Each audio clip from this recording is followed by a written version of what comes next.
APJ Abdul कलाम का जन्मदिन है।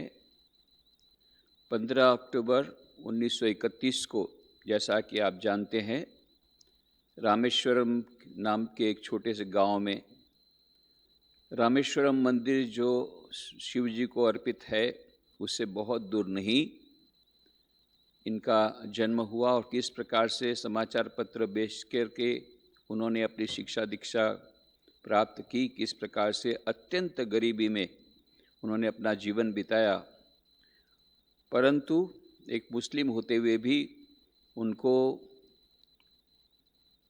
और केवल मुस्लिम नहीं, अत्यंत निष्ठावान मुस्लिम, जो कि सभी नियमों का पालन करने वाले मुस्लिम, क्योंकि उनके पिताजी स्वयं ही वे एक धर्म गुरु थे, अतः पूर्णतः इस्लाम धर्म को समर्पित। और उनके पिताजी के मित्र थे, वे चुस्त हिंदू थे। उनकी मित्रता के कारण पहले से ही मानो सर्वधर्म समन्वय की भावना बचपन से उनके मन में प्रवेश कर गई, और वे एक तरफ कुरान का पाठ करते थे, एक तरफ गीता का पाठ करते थे। उनको कभी ये लगा ही नहीं कि सभी धर्म अलग अलग हैं या अभी सभी धर्म के बीच में सामंजस्य नहीं है। ऐसी बात क्योंकि नहीं, बचपन से ही उनके भीतर में ये मानो संस्कार डाल दिए थे उनके पिताजी ने। और इस प्रकार का माहौल उधर का था रामेश्वरम का, कि जहाँ पर सभी धर्म के अनुयायी एक साथ प्रेम से रहते थे।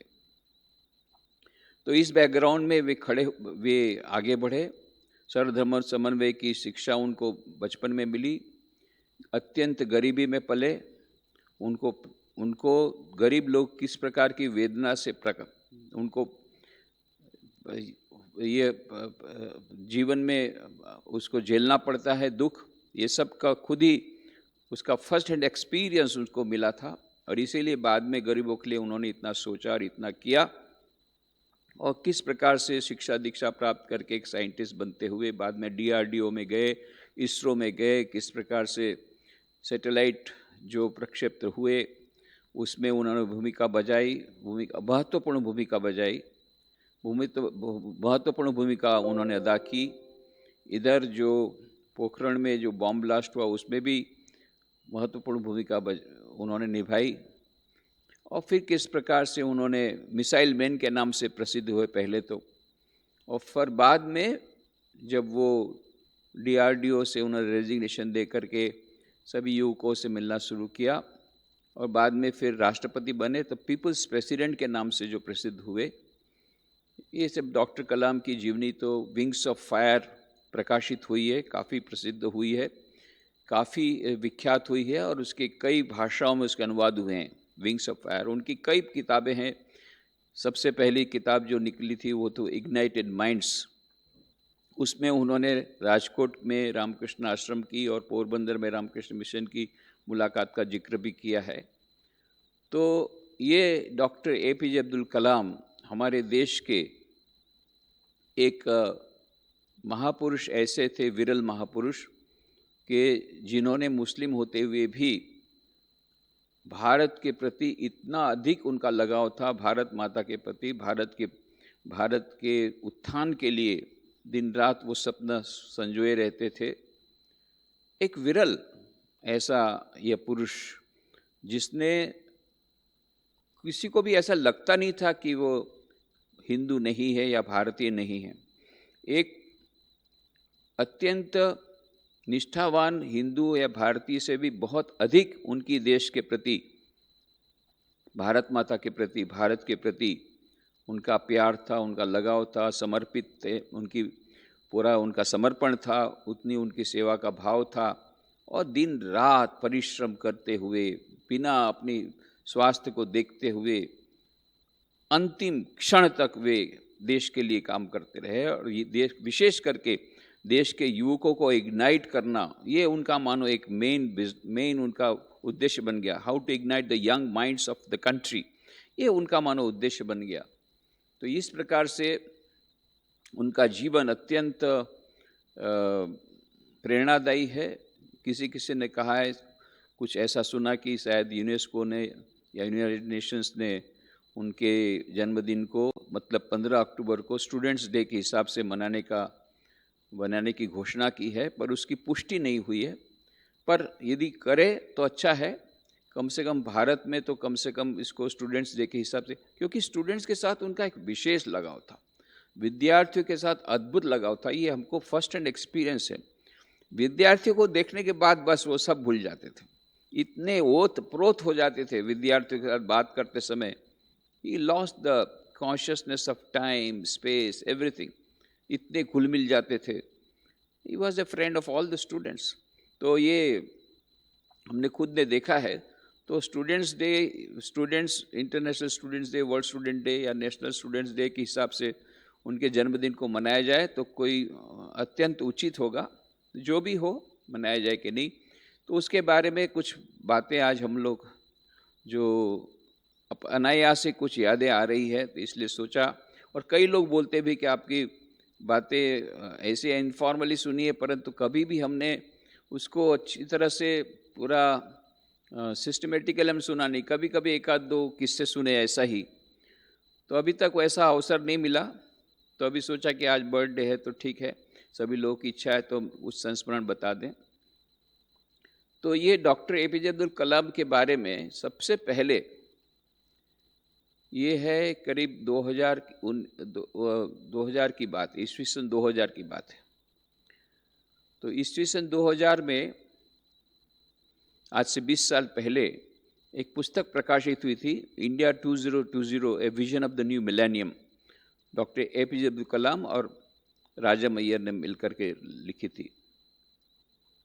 तो ये पुस्तक का मैंने रिव्यू पढ़ा एक गुजराती मैगजीन में, और उसमें लिखा था कि कैसे फैक्ट्स एंड फिगर्स के द्वारा ये डॉक्टर कलाम ने प्रमाणित किया है कि हमारा देश विज्ञान के क्षेत्र में, टेक्नोलॉजी के क्षेत्र में, कई क्षेत्रों में आगे बढ़ रहा है।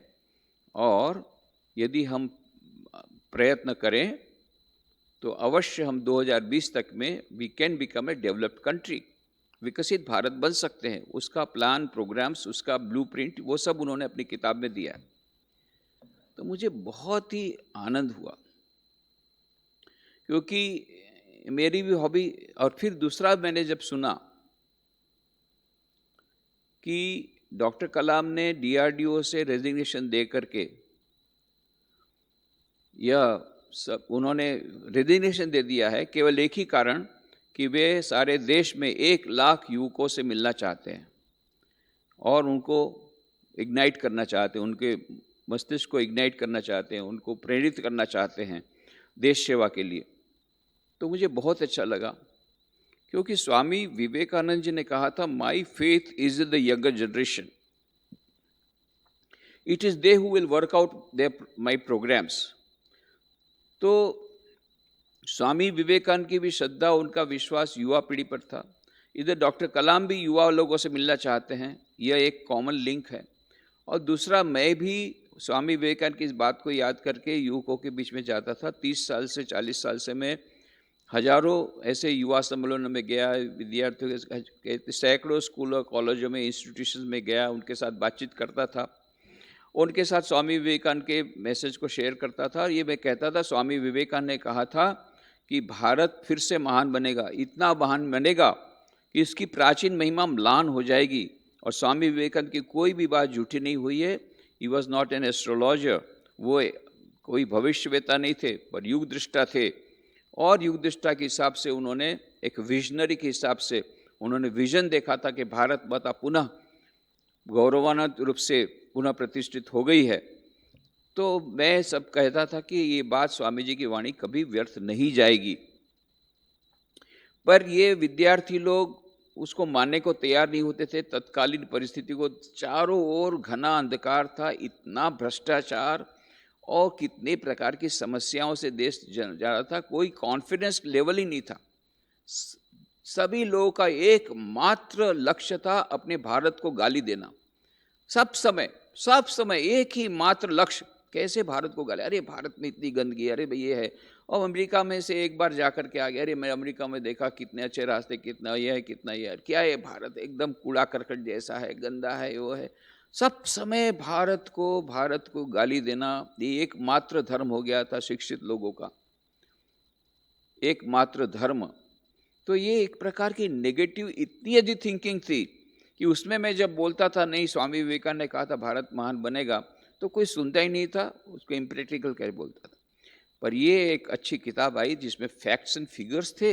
Yes, India is rising, Swami Vivekananda का सपना सिद्ध हो रहा है, ये बोलने इससे मेरे को बहुत सुविधा हो गई। एक फैक्ट्स एंड फिगर्स मुझे मिल गए। अब मेरे मन में आया कि डॉक्टर कलाम भी इस प्रकार से स्वामी विवेकानंद के समान युवकों से मिलना चाहते हैं, तो समथिंग इज देयर, सचमुच में इनके भीतर कुछ है तो अवश्य, कुछ न कुछ तो अवश्य है। जबकि उनके भीतर में ऐसे महान प्लान आए हैं, तो he is not an ordinary man. तो मैंने सोचा कि इनको स्वामी विवेकानंद के विचारों से यदि प्रबुद्ध कर दिया जाए और अच्छी तरह युवकों से बातचीत कर सकेंगे, उनको प्रबुद्ध कर सकेंगे।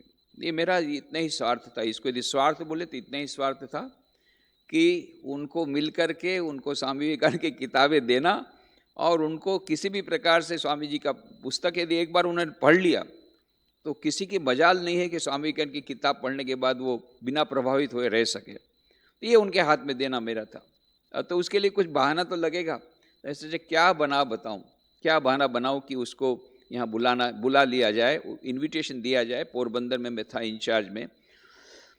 तो हम लोगों ने, जैसा कि आप लोग को मालूम है, 26 जनवरी को 2001 को बहुत बड़ा भूकंप आया, और पहले ही दिन से हम लोगों ने, जैसा कि रामकृष्ण मिशन की परंपरा है, हमने रिलीफ वर्क शुरू कर दिया। तो पहले तो हमने 3 करोड़ रुपए के हिसाब से प्राइमरी रिलीफ किया, बाकी 17 करोड़ रुपए से हमने 81 स्कूल बिल्डिंग बनाई और 6 कॉलोनी बनाई पूरे गुजरात में, जिसमें से 37 स्कूल का पुनर्निर्माण पोरबंदर जिले में हुआ और 3 कॉलोनी का पुनर्निर्माण पोरबंदर जिले में हुआ।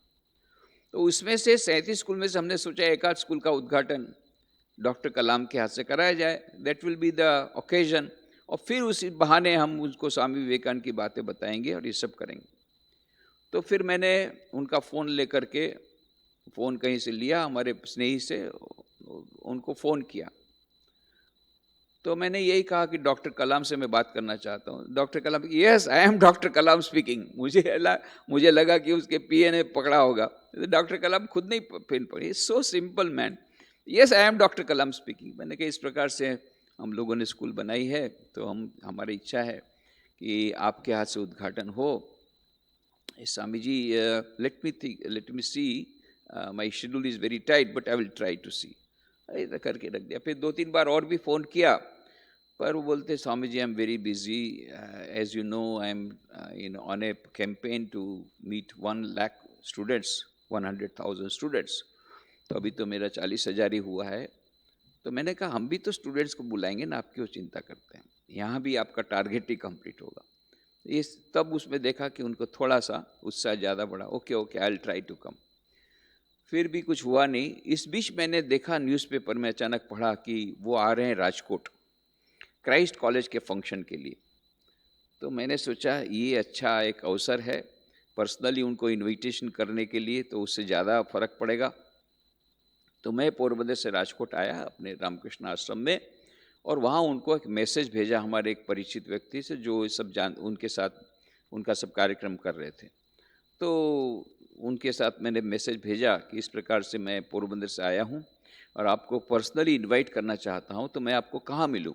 एयरपोर्ट में मिलूँ? क्योंकि आए थे कुछ घंटों के लिए, सुबह आए थे, शाम को निकलने वाले थे। तो या तो एयरपोर्ट में मिलूँ या राजकुमार कॉलेज, आश्रम के सामने ही राजकुमार कॉलेज है, वहाँ वो रह रहे थे, माने just he was staying there just for few hours. तो वहाँ आपके निवास स्थान पर मिलूँ या एयरपोर्ट पर मिलूँ, ये मैंने मैसेज भिजवाया। डॉक्टर कलाम ने मैसेज भिजवाया, Swami ji you are a monk, I should come to meet you, I will come to meet you. मैं तो आश्चर्यचकित रह गया, इतने नम्र स्वभाव के। बोले स्वामी जी आप सन्यासी, आप मुझे मिलने के लिए आएंगे, ये ठीक नहीं दिखता। मैं आपके पास आऊँगा आपको मिलने के लिए? हमारे स्वामी जी को मैंने सब स्वामी जी को बताया। सब स्वामी जी बोले क्या बात करते हो, भारत रत्न डॉक्टर कलाम, उस समय प्रेसिडेंट तो हुए नहीं थे, पर भी उनका बहुत नाम था, ही वॉज वेरी पॉपुलर। ये भारत रत्न डॉक्टर ऐसे ही आ जाएंगे? हम लोगों ने इनविटेशन नहीं दिया, कोई पत्र नहीं दिया, ऐसे आ जाएंगे? मैं बोले पर आ रहे हैं already on the way to the airport, शाम की फ्लाइट है और अभी पहुंच रहे हैं आधे घंटे में। और सचमुच में आ गए, आ ही गए। हम लोग तो बात करते थे, उसको मान ही नहीं रहते लोग कि डॉक्टर कलाम कैसे आएंगे, हमने कोई इन्विटेशन नहीं दिया, आ ही गए, अंदर प्रवेश कर दिए उनकी गाड़ी। फिर हम लोगों ने पहले तो लाइब्रेरी जो है रामकृष्ण आश्रम राजकोट की, उसके ऊपर एक एग्जीबिशन था, वो एग्जीबिशन दिखाया। तो एग्जीबिशन देखते देखते डॉक्टर कलाम ने कहा, Swami ji they are telling that you can not become a monk because you are not married.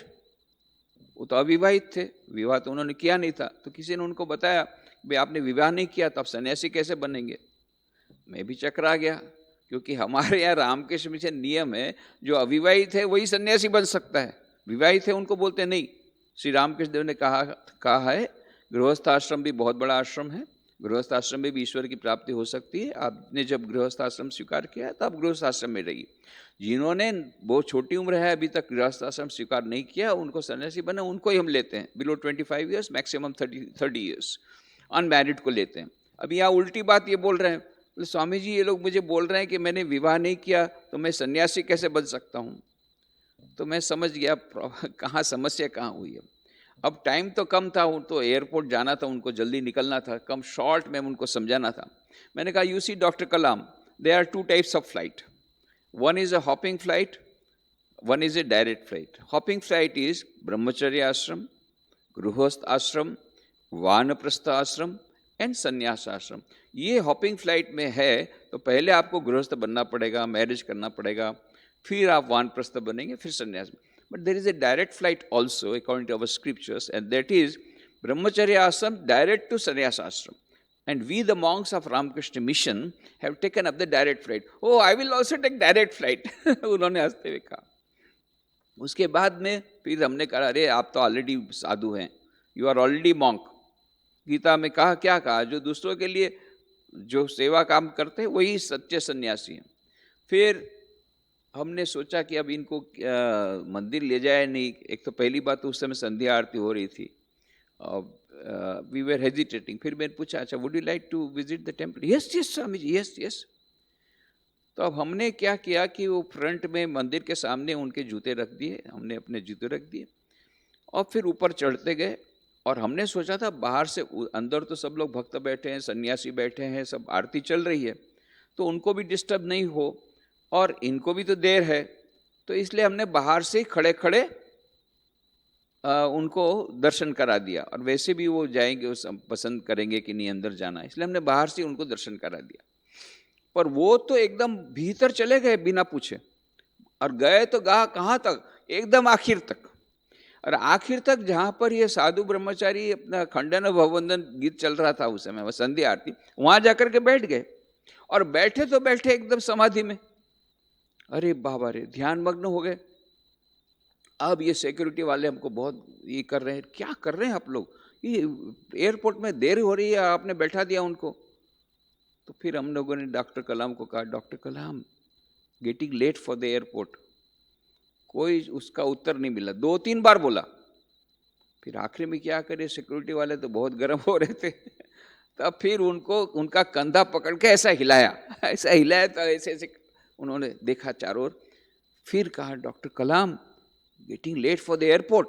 Oh yes yes yes. तुरंत खड़े हुए, दौड़े, एकदम दौड़ करके पूरा मंदिर पार किया। मंदिर पार करके नीचे उतरे, नीचे उतर करके उनके जूते रखे थे उसको हाथ में लिया, हाथ में लेकर के फिर दौड़े और सामने जो गाड़ी खड़ी थी मंदिर के थोड़ा सा दूर में, गाड़ी में बैठ गए पीछे की सीट में, और फिर जूता पहनने लगे। फिर उनको पूछा कि What happened, Dr. Kalam? Dr. Kalam ne kaha, you see Swamiji, the music was divine. It entered into my ears, then it entered into my heart, and then it entered into my soul, and I was lost. यही शब्द उन्होंने कहा, I was lost. मैं बोले एकदम खो गया था। वहाँ तो इतना ही कहा।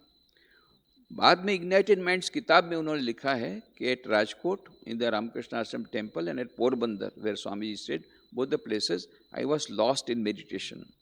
पर बाद में 2 साल बाद जब स्वामी विवेकानंद का एंसेस्टर प्लेस जहाँ पर स्वामी विवेकानंद का जन्म हुआ था, उसका बड़ा मेमोरियल बनाया गया, उसको डेडिकेट किया। वो डॉक्टर कलाम के हाथ से डेडिकेशन हुआ। उस दिन की बात है, उस दिन अपने लेक्चर में उन्होंने कहा कि रामकृष्ण मिशन के साथ मेरा बहुत गहरा संबंध है। हैदराबाद में भी मैं जाता था और राजकोट में जब गया था तब तो वहाँ पर मेरे को इतना अच्छा वातावरण मिला। I feel so much vibration, जैसा वाइब्रेशन अभी यहाँ मिल रहा है स्वामी जी के इस मकान में, ऐसा ही वाइब्रेशन मुझे रामकृष्ण आश्रम राजकोट में मिला। और इतनी मुझे वो अनुभूति हुई, and I was lost in meditation. और फिर उन्होंने एक सेंटेंस कहा जो कि उन्होंने इग्नाइटेड माइंड्स में नहीं लिखा है और यहाँ हमको भी नहीं कहा था। उन्होंने कहा, and there during my deep meditation I first time came to the realization that time becomes indeterminate at one stage. कहते हैं पहली बार मुझे ये प्रत्यक्ष अनुभूति हुई कि एक समय ऐसा आता है जब मन समय से पार चला जाता है। जस्ट इमेजिन, इसी को हमारी योगिक भाषा में समाधि कहते हैं, going beyond time space and causation. कि जैसे समाधि अवस्था में फिर समय का भान नहीं रहता है कि समय कितना चला गया। तो डॉक्टर कलाम कहते मुझे भी पता नहीं पड़ा कितना समय चला गया था, but for the first time I came to this realization that time becomes indeterminate. उसका फर्स्ट हैंड एक्सपीरियंस मुझे हुआ, ये यहाँ पर रामकृष्ण आश्रम राजकोट के इस मंदिर में। तो ये समझ सकते हैं कि रामकृष्ण आश्रम राजकोट का मंदिर बहुत ही सुंदर मंदिर है, विग्रह बहुत सुंदर है। रामकृष्ण मठ मिशन के 10वें परमाध्यक्ष वीरेश्वरानंद जी महाराज ने उसकी प्रतिष्ठा की है। उस समय जितने भी सन्यासी जीवित थे वे सभी वहाँ पर आए थे। उस समय के ज़माने में 250, उस समय तो माने 250 माने मान लीजिए पूरा ऑर्डर में ही उस समय 800-900 सन्यासी थे। तो उसमें से हाफ पूरे राजकोट में थे। उन लोगों की भक्ति, प्रार्थना, और ये इतने बड़े बड़े सन्यासी, इतने वरिष्ठ सन्यासी और इतने भक्तिमान, इनकी प्रार्थना से यहाँ प्रतिष्ठा हुई है। तो इसके तो वाइब्रेशन है ही। और श्री रामकृष्ण देव के पवित्र भस्म भी यहाँ पर है, वो भी इसका असर है। तो जो कोई भी आता है उसको यहाँ पर कुछ न कुछ तो यहाँ पर वो अच्छी भावना, अच्छी एक अनुभूति होती है। पर देखिए कि एक पवित्र आत्मा, उसको एक विशेष प्रकार का अनुभव होता है। वैसे तो सभी लोग, कितने लोग रोज आ रहे हैं, पर क्यों डॉक्टर कलाम के समान सबका mind beyond time space and causation नहीं चला गया? Why? Because of the purity. So I think perhaps he had that purity of mind because of which he could transcend the limitations of time at that stage. Anyway, बहुत अच्छी उनको अनुभूति हुई। उसके बाद में गाड़ी में चल रहे थे तो मैंने कहा डॉक्टर कलाम को कि doctor Kalam, I came specially to meet you, to invite you personally. आपको व्यक्तिगत रूप से मैं आपको निमंत्रण देने आया था। तो पोरबंदर में हमारी इच्छा है कि आप वहाँ पर आए। बोले ये स्वामी जी, आई विल ट्राई। और फिर जब मैंने कहा कि विल कॉल 3000 यूथ, 3000 युवक लोग रहेंगे, तो ये Swami ji surely I will try. तब एकदम माइंड उनका चेंज हो गया, बोले श्योरली आई विल ट्राई। उसके बाद में 1-2 बार मैंने फिर से उनको, टाइम हो गया, अच्छा, 1-2 बार और भी मैंने उनको बताया, फ़ोन किया, पर बोले स्वामी ji I am very busy, ऐसा सब बताया। उसके बाद में फिर ऐसा हुआ, एक दिन अचानक दोपहर को करीब 1 बजे अचानक फ़ोन आया डॉक्टर कलाम का। Swami ji, I am doctor Kalam speaking. मैंने सोचा कि पीए वगैरह, yes please give the line to doctor Kalam, I am doctor Kalam speaking. फिर उन्होंने कहा कि you see Swami ji, I am coming to Prasla. Prasla is a place, Prasla जो जगह है पोरबंदर से करीब 100 किलोमीटर होगी, उपलेटा के पास। तो बोले वहाँ पर एक बड़ा यूथ कन्वेंशन है, वहाँ मुझे बुलाया है, तो I will have to get down at Porbandar airport. And I remembered you had been telling so many times to come to Porbandar. So I'll be getting down at Porbandar airport and then go to Prasla. तो मैंने कहा तो बहुत अच्छा है, that's very great news, तो you must come to Ramakrishna Mission in that case. Yes Swami ji, I am also thinking like that, the time is very short. बोले I कोई बात नहीं, आप छोटे समय के लिए आई। बोले flight comes at 12:30 and 3 o'clock is the program there, और ड्राइविंग टाइम भी 1.5 घंटा है, तो hardly I will get half an hour. I said doesn't matter, you please come. और इधर तो जब बताया, सब पोरबंदर में सब यूथ लोग एकदम पागल हो गए, अरे डॉक्टर कलाम आएंगे, डॉक्टर कलाम आएंगे, बहुत एकदम खुश हो गए। 13 फरवरी 2002 का आने की बात थी, और ये सब बातचीत चल रही है फर्स्ट वीक ऑफ फरवरी में। उसके बाद में दूसरे दिन डॉक्टर कलाम का फोन आया, Swami ji I am very sorry, the flight time has changed, now the flight is coming arriving at Porbandar only at 1:30 PM, so I will have to drive straight to Prasla. There is not a single minute that I can waste in Porbandar. So I think I will have to make a special program for you. मैं बाद में आपके लिए special programme बनाऊंगा, अभी तो वो possible नहीं है। मैं बोला doctor Kalam, but in the mean while all the youth had gone mad out because of Joy, अभी ये सुनेंगे तो बहुत उनको निराशा होगी। तो उन्होंने कहा अच्छा, is there any another flight to Porbandar from Bombay? I said no no no, only one flight from Bombay to Porbandar, only one flight. अचानक फिर मुझे एक आइडिया है, but there is a morning flight from Bombay to Rajkot, and if you come to Rajkot will take care of your journey from Rajkot to Porbandar, and then you take lunch with us, and then you start for Prasla.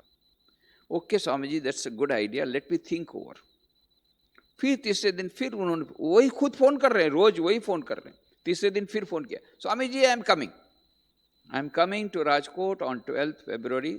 13th February you arrange my visit, my travel from Rajkot to Porbandar, and 13th I will, after from there I will go to Prasla. अरे thank you very much मैंने कहा। और फिर सचमुच में 13 फरवरी 2002 को वो आए। 12th को मैं रात को उनको मिल लिया कि मैं आपको खुद लेने आया हूँ। Swami ji why you take the trouble, आपने क्यों इतनी तकलीफ ली? अरे किसी को भेज देते, ड्राइवर को भेज देते, इज सो सिंपल। बोला yes that could have been possible, but I wanted to have interaction with you. मेरे को ऐसा गोल्डन चांस कब मिलेगा आपकी, आपके समान आपके साथ मुझे ये बातचीत करने का मौका मिलेगा, तो इसलिए मैं खुद ही आया हूँ। Okay okay Swami ji, tomorrow we start at 8:15 AM sharp. ठीक है, तो मैं सुबह 8 बजे पहुँच गया राजकुमार कॉलेज जहाँ रहे थे।